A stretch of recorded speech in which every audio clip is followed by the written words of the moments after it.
네, 시청자 여러분 안녕하십니까. 좀 더 정확한 중국 경제 이야기 차이나 이코노미 채널 CS입니다. 오늘도 중국경제금융연구소 전병서 소장님 모시고 말씀 나누도록 하겠습니다. 안녕하십니까 소장님. 안녕하십니까. 폭염이 장난이 아닌 것 같습니다. 네, 시청자분들도 건강 잘 챙기시면 좋을 것 같고요. 저희가 예전에 그 칭화윤이 관련해서 부도설도 있었고 굉장히 이슈가 많았는데 저희가 언급을 하면서 상황이 이렇다, 이렇게 봐야 된다라고 소장님과 말씀을 드렸는데 최근에 칭화윤이 그룹 파산 신청에 대한 뉴스가 나왔습니다. 그래서 예전에 저희 영상의 댓글도 다루시면서 해당 사항에 대해서 좀 설명을 좀 해달라 궁금하신 분들이 많이 있으시더라고요. 그래서 어디서 하겠습니까? 저희 CE에서 해야 되지 않겠습니까? 칭화윤이 그룹 파산 신청, 이게 과연 반도체 굴기의 좌초냐, 이걸 어떻게 봐야 되냐 하는지 소장님과 결론부터 얘기해 아니다. 그렇게 얘기 드리고 싶은데요. 네, 뭐 서로는 길었는데 결론은 아니다. 그렇습니다. 그래서 결국은 칭화윤이 그룹이 파산 신청을 했습니다. 그래서 뭐 어제 오늘 한국의 많은 이제 언론에서 신문에 헤드라인 장식한 것 중에 하나가 보면 역시나 중국의 반도체 굴기 이제 끝났다. 뭐 이런 이제 이게 많이 나왔는데 이것은 잘못 해석하는 거다. 그렇게 얘기 드릴 수 있어요. 그래서 칭화윤이 그룹이 뭐냐를 보면 이거 국가 기업이에요. 국유기업으로 한다. 그렇죠. 그래서 국유기업이 뭐 부도난다 이건 조금 이제 웃긴 얘기인데 지금 중국에 우리하고 좀 다른 점, 뭐 우리로 치면 서울대학이 그 회사를 경영하는 그룹을 3개나 갖고 있다는 거예요. 그래서 지금 이제 칭화대학 밑에다가 칭화 지주회사라는 게 있고 이 지주회사 밑에 3개의 그룹이 있어요. 칭화동방, 그다음에 치리 지주회사, 그리고 자광그룹이라고 하는 칭화윤이라는 3개의 그룹이 있어요. 그래서 지금 3개 그룹 중에서 1개 회사가 이제 문제가 됐다 이건 건데, 그래서 이거는 지금 자광그룹 같은 경우는 칭화윤이는 이 칭화대학이 51%를 갖고 있고 지금 북경 건곤 투자 주식회사라고 하는 젠쿤 그룹이라고 하는 데가 49%를 갖고 있어요.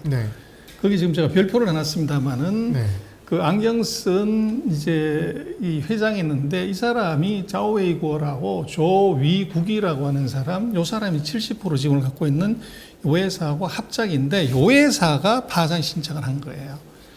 그래서 그러니까 별표 친 그 회사가 파산한 거라는 말씀이시죠? 그렇죠. 근데 이제 지금 보면 문제는 핵심은 이겁니다. 칭화그룹에서, 칭화대학에서는 자광그룹의 지금 회장으로 있는 자오웨이구어를 이제 쫓아내고 싶은 거다.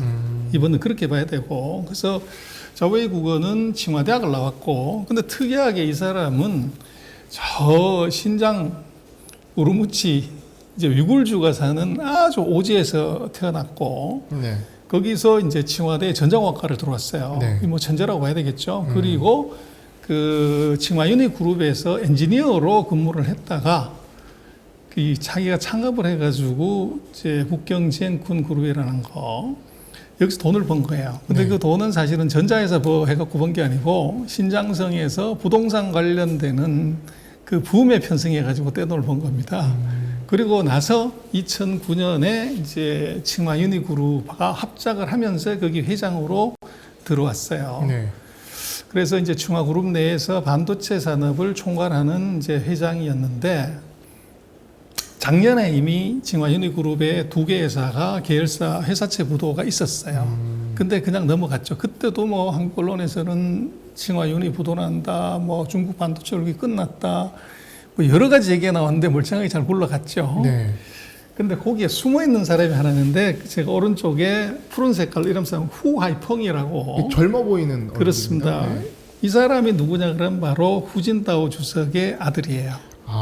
그래서 이 사람이 후진타오 주석이 주석으로 있을 때 칭화지주 칭화동방의 회장으로 있었고 이 사람이 중국의 반도체 이제 국산화에 중요한 이제 임무를 부여받고 이 전자공학과 출신인 자오구의 회장을 스카우트한 거예요. 그래서 이게 이제 배경이고, 그래서 지금 칭화윤희 그룹 같은 경우에 보면은 그 칭화그룹이 칭화홀딩스가 51%, 젠쿤 그룹이 49% 갖고 있는 여기서 주목할 회사는 3개입니다. 자광국번, 자광국미, 장강춘저 이 3개 회사인데 자강국번하고 자강국민은 상장회사입니다.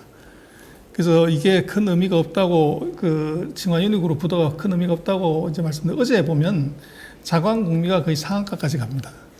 오히려 그렇죠. 파산 신청이 났는데 그렇죠. 자회사가 상한가를 갔다는 그렇죠. 것이죠. 그리고 네. 자광국미 같은 경우도 한 1%밖에 주가가 하락하지가 않았고, 네. 그러고 이제 장강춘자라고 하는 회사가 요게 바로 양스 메모리 그 반도체 쪽을 이제 메모리 쪽을 그 국산화하려고 하는 회사예요. 네. 그래서 이런 구조로 돼 있는데 지금 중국 같은 경우는 반도체 굴기는 누가 하냐 그러면 국가가 하는 거예요. 네. 그래서 자금 지원하고 주도가 하는 것은 이제 국가 반도체 펀드가 있어요. 이 펀드가 2014년하고 2019년에 58조 원 가까운 돈을 펀딩을 해서 이걸 기업들한테 대거 이제 지원을 한 거죠. 근데 그 중에서 칭화윤이가 얼마를 받아갔냐 그러면 29조 원을 받아갔어요. 네. 그래서 58조 중에 거의 절반을 칭화윤이 그룹이 받아간 거죠. 그럼 네. 이건 이제 정부가 국산화를 하려고 하는 건데 문제는 칭화윤이 그룹이 이제 부채 비율이 높아요. 그래서 이제 문제는 부채 비율은 높은데 이건 국가가 뒤에서 받치고 있기 때문에 이건 별로 문제가 되지 않는데 뭐가 문제가 되냐면 기술하고 최고 경영자예요. 네. 그래서 지금 반도체의 이제 기술 문제로 보면 그 양스 메모리 같은 경우 낸드 플래시를 128단을 하는데 지금 한국이나 뭐 이제 일본 같은 데는 160, 190단 뭐 이렇게 가는데 기술에서 한 2, 3단계 뒤져 있고 디램 같은 경우는 뭐 지금 한국이나 미국 같은 경우는 10나노대에 이제 그 제품을 만들기 시작하는데 그 장강 메모리 같은 경우는 19나노. 그래서 이제 한참 한 2016년, 15년에 한국 기업들이 했던 수준 정도로 한 5, 6년 정도 뒤쳐져 있어요. 네.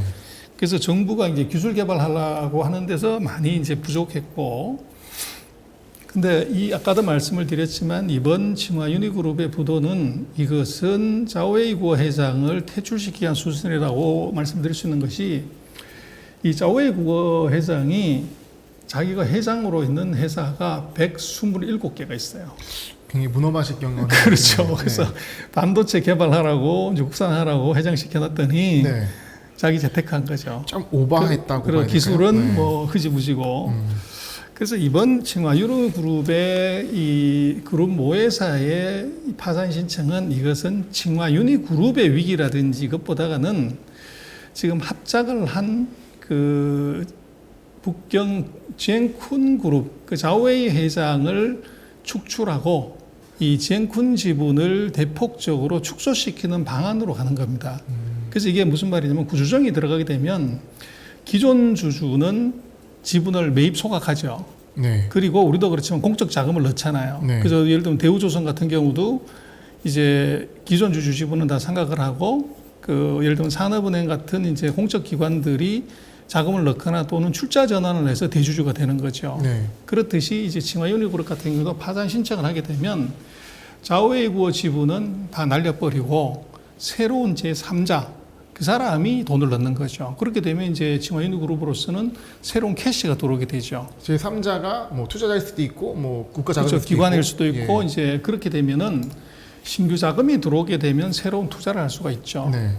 그리고 지금 이제 중국이 하려고 하고 있는 메모리, 그 장강 메모리 같은 경우도 칭화유니그룹이 엄청나게 투자한 것처럼 얘기를 하지만 실제로는 국가 펀드나 정부가 49%를 투자를 했고 이 자강그룹은 51%를 투자했는데 요 중에서 칭화유니가 투자한 게 51%밖에 안 돼요. 실제적으로는 이 장강 메모리의 25% 정도를 이제 칭화유니가 투자한 건데 겉으로는 이게 자기 거인 양 이렇게 지금 한 거죠. 그래서 이제 여기다 추가적인 투자를 하려고 그러면 이제 돈을 더 내야 되는데 그것을 자오웨이 지분을 퇴출시키고 제3자를 유치하면서 이제 이 자금 조달 플러스 경영진 개선을 하려고 하는 것이 지금 목적이고요. 그래서 이제 우리 언론에서는 뭐 칭화유니그룹이 파산 신청한 것 때문에 중국이 반도체 굴기 끝났다 그러는데 중국은 반도체 굴기 한 적이 없어요. 아직 시작 중인데. 근데 우리 경우도 83년부터 시작을 해서 우리가 반도체가 궤도에 올라간 게 97년 거의 14년 정도 걸렸어요. 그러니까 이제 굴기를 하게 하겠다고 다 한 거지 아주 굴기가 된 것도 아닌 상황에서 그렇죠. 이걸 아직 포기하기는 눈도 못 뜨는 상태. 어불성설이다. 그렇죠. 라는 말씀이신군요. 네. 그래서 지금 우리가 봐야 되는 건 중국 반도체 경기예요. 미국에 뭐 제재를 받았다고 그러는데 그건 최첨단 산업 얘기고 가동률이 100%입니다. 네. 그래서 이익이 아주 좋고요.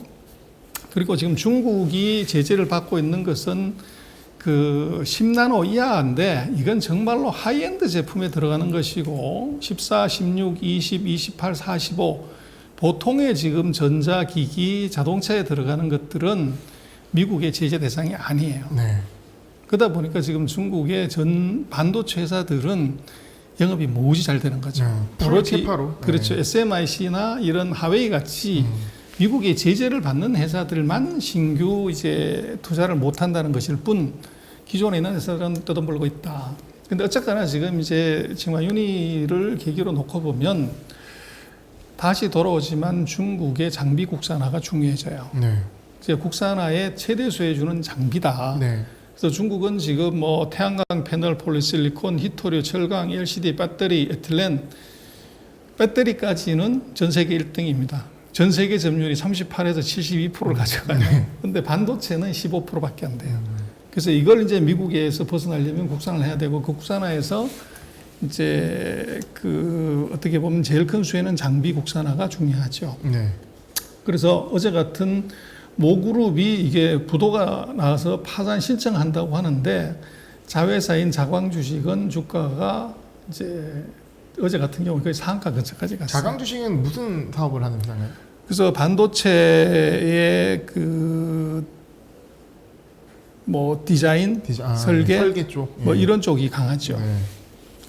그리고 자광 국미 같은 경우도 주가가 뭐 계속 쭉 올라갔다 어제 같은 경우도 한 1% 정도 하락하는데 뭐 그쳤어요. 아예 트렌드를 탔네요. 이 그렇죠. 회사는. 무지하게 베이팡 올랐죠. 차트랑 비슷한 차트 모습을 그래서 보여주고 최근 뭐 한 2달 사이에 석 달 사이에 네. 주가가 100달러에서 160달러 60% 올라간 거죠. 네. 그래서 엄청나게 주가가 오히려 상승을 했다. 그렇게 보여지고 그래서 이 칭화윤희 그룹에 대해서 많은 이제 얘기가 있지만 이것은 중국 반도체 굴기가 아니다. 네. 오히려 중국의 반도체 국산화를 하기 위한 새로운 전략을 이제 짜기 위한 정부의 어떻게 보면 그 묘책이다. 네. 그렇게 봐야 될 것 같아요. 그러니까 아까 저는 그 지분 구조 보여주셔서 좀 명확히 이해가 됐는데 그게 중요한 것 같습니다. 그러니까 칭화윤희 그룹이 51%와 49%로 구성이 됐는데 51%는 칭화대가 갖고 있는 상황이고 이 49%가 자이고 회장의 이제 회사가 갖고 있는 지분인데 그쪽 라인에서 파산, 그러니까 부도가 있는 것이고 오히려 칭화윤희 그룹 차원에서는 이 자이고 회장의 지분을 빼고 테론 투자를 받거나 정부 자금이 들어가서 좀 더 이 회사를 더 신규 자금으로 키울 수 있는 이런 그림을 보기 때문에 이런 자회사의 주가 상승이 파산 신청에도 불구하고 설명이 된다라는 말씀이신 거죠? 그렇습니다. 그게 핵심입니다. 네, 그러면 이제 아무래도 이 칭화윤희 파산 관련해서 오해가 많이 해소가 되셨을 것 같습니다. 소장님 오늘 말씀 감사합니다. 네, 고맙습니다.